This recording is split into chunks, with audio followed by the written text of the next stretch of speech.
Hello everyone, আমি স্বরূপা। আবার চলে এলাম তোমাদের সাথে গল্প করতে। আজকে একদম বৃহস্পতিবার, তো আজকে আমার হাজব্যান্ডের ছুটি আছে, তো ঘরে আজকে অনেক ব্যস্ত। এই যে ছেলেরা খুব খেলছে দুজনে মিলে। আজ সকাল থেকে বৃষ্টি, আর এই দেখো ঝমঝম করে বৃষ্টি পড়ছে, আছে সকাল থেকে বৃষ্টি। তো আজকে ছেলেকে স্কুলে পাঠাতে পারবো না, কারণ এত বৃষ্টির মধ্যে যেতে পারবো না ছেলে স্কুল। তো এই যে আমি সকালে ব্রেকফাস্ট করতে এসেছি, আটা মাখছি। ছেলেকে বললাম যে কী খাবি বল, তো ছেলে বলে আমি ট্রায়াঙ্গেল রুটি খাবো, মানে পরোটা খাবে সে। তো এই যে আটা মাখছি, আর দেখি এর সাথে কী করা যায়। আজকে সকাল থেকে ঝমঝম বৃষ্টি, আর আজকে ওয়েদারটা খুব সুন্দর, রোম্যান্টিক, ভালো লাগছিল। তো বরকে বললাম একটা ভালো সুন্দর বৃষ্টির বৃষ্টির গান দাও। এই যে দেখো আমাদের চারপাশটা একদম প্রচণ্ড বৃষ্টি পড়ছে চতুর্দিকটা। আজকে কী রান্না করবো সেটাও ঠিকঠাক হয়নি, তো আগে ব্রেকফাস্টটা করে নিই, তারপরে দুপুরের কী রান্না করবো সেটা দেখা যাবে। এই যে রুটি করে নিচ্ছি, ছোটো ছেলেটাকেও দিয়ে দেবো, রুটি খাইয়ে টাইয়ে ঘুম পাড়ানো ব্যাপার আছে, তো দেরিও হয়ে গেছে আজকে। আজকে বৃহস্পতিবার, হাজব্যান্ডের ছুটি আছে, তো এই সপ্তাহে এই একটা দিন ছুটি পায়। তো এই একটা দিনে আমাদের বাড়িতে আমরা ভালো মন্দটাই রান্না করার চেষ্টা করি, মানে আমি তো করি সেটাই। আমি মাংস হলে মাংস রান্না করি, মাছ হলে মাছ হয়। আজকে মাছই হবে, আজকে মাংস হবে না। তো একবার বৃহস্পতিবার আমি মাংস রান্না করেছিলাম। তো সেটাই বলছে যে আমাকে কয়েকজন কমেন্ট করেছিল এবং আমার চেনাশোনাই করেছিল যে এই কেমন বাঙালি বউ যে বৃহস্পতিবার মাংস রান্না করে।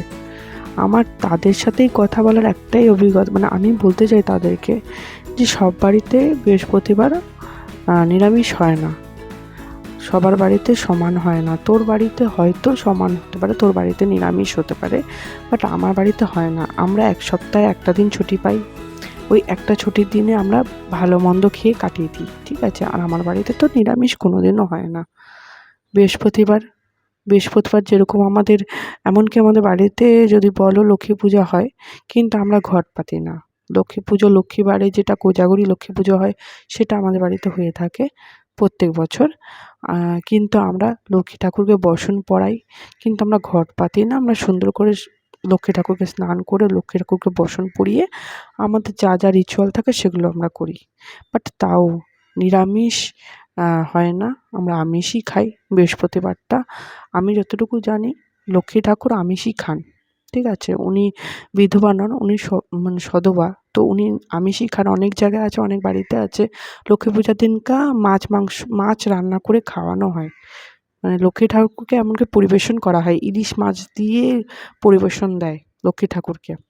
তো এটাও হয়ে থাকে অনেক জায়গায়। তো সেদিনকা আমাকে এরকমভাবে কমেন্ট করেছিল, তো ওটা আমার খুব খারাপ লেগেছিলো। সবার বাড়িতে সমান হয় না। আমাকে বলেছিল যে এই কেমন বাঙালি বউ যে রান্নাঘরটা সকালবেলায় রান্নাঘরটা দেখিয়ে দিয়েছে। আমি সেদিনকে কমেন্টের উপরে, মানে আমার পোস্টের উপরে আমি লিখেছি কুকিং ব্লগ। তো কুকিং ব্লগই করি আমি, পূজা পার্বণ দেখাবো না নিশ্চয়ই। আমি কুকিং ব্লগ লিখেছি নিশ্চয়ই, তো কুকিংটাই দেখাবো না। তো আমি সেদিনকা আমার বাড়ির যে রান্না শুরু হয়েছে, আর রান্নাটাও একটা পূজা, সকাল থেকে রান্নাটাও একটা পূজা, একটা আর্ট। সকাল থেকে আমার যে রান্নার যে কাজগুলো থাকে সেগুলো আমি করছিলাম। তো ওটা আমার কাছে পূজারীর থেকে কম না, পূজার থেকে কম না, কারণ ওটার জন্য আমাকে অনেক পরিশ্রম করতে হয়। আমি রান্না করব তাহলে আমার দুটো বাচ্চা খেতে পারে, আমি রান্না করব তারপরে আমার দুটো ফ্যামিলি, আমার বাড়ির লোক খেতে পারবে, ঠিক আছে। তো বৃহস্পতিবার আমার কাছে এরকমভাবেই শুরু হয়, আমার বাচ্চা, আমার ফ্যামিলি, আমার পরিবার। এবং সেদিনকে আমার হাজব্যান্ড আবদার করে নিয়ে এসেছিলো মাংস, তাই রান্না করেছি। তো সবার বাড়িতে সমান হয় না, ঠিক আছে। আর সবদিকে দেখে বিচার করতেন এরকমভাবে যে এ কীরকম বাঙালি বউ, ঘরে পূজা পার্বণ না দেখিয়ে দেখাচ্ছে রান্নাঘর, তাও আবার মাংস।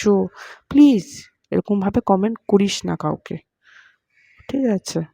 মানুষকে রেসপেক্ট কর, দেখবি তুইও সম্মান পাবি। চলো বাদ দাও, ছাড়ো এইসব কথা যত ভাববো না তত খারাপ লাগবে, মাথা গরম হয়ে যাবে। ও কে কী ভাবলো, কে কী বললো, তাতে কোনো যায় আসে না। কথা বলতে বলতে আমার ভোলা মাছের ঝাল রেডি হয়ে গেছে। আজকে সেরকম কিছু হবে না, এই ভোলা মাছের ঝাল করেছি, বেগুন ভাজা করেছি, মা মাছের মাথা দিয়ে মুগ ডাল রান্না করে দিবে বলছে।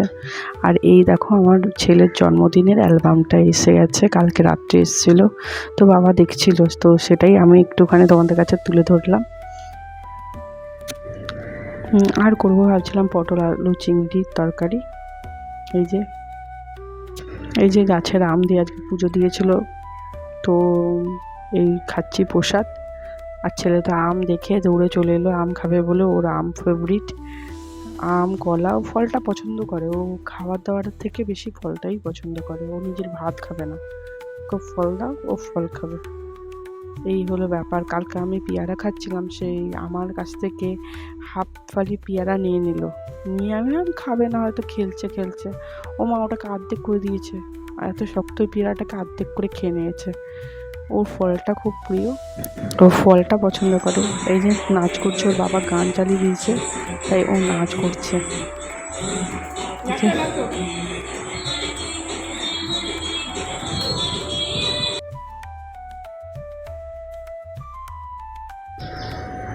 নাচছে আর পড়েছে ধাপ ধাপ করে, এরকমই করে, ও দৌড়াদৌড়ি করছে, নাচ করে আর পড়ে যায় ধাপ ধাপ করে, আর খুব স্পিডে দৌড়ায় প্রচণ্ড।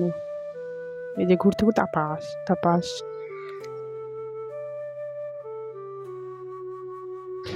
আমার রান্না মোটামুটি হয়ে গেছে, তো এই যে দুপুরবেলা লাঞ্চের টাইমও হয়ে গেল। আজকে লাঞ্চের মধ্যে মাছের মাথা দিয়ে মুগ ডাল, পটল আলু চিংড়ির তরকারি, ভোলা মাছের ঝাল আর বেগুন ভাজা, এই হলো আমাদের লাঞ্চ। আবার দেখা হবে আর একটা ভিডিওতে। টাটা।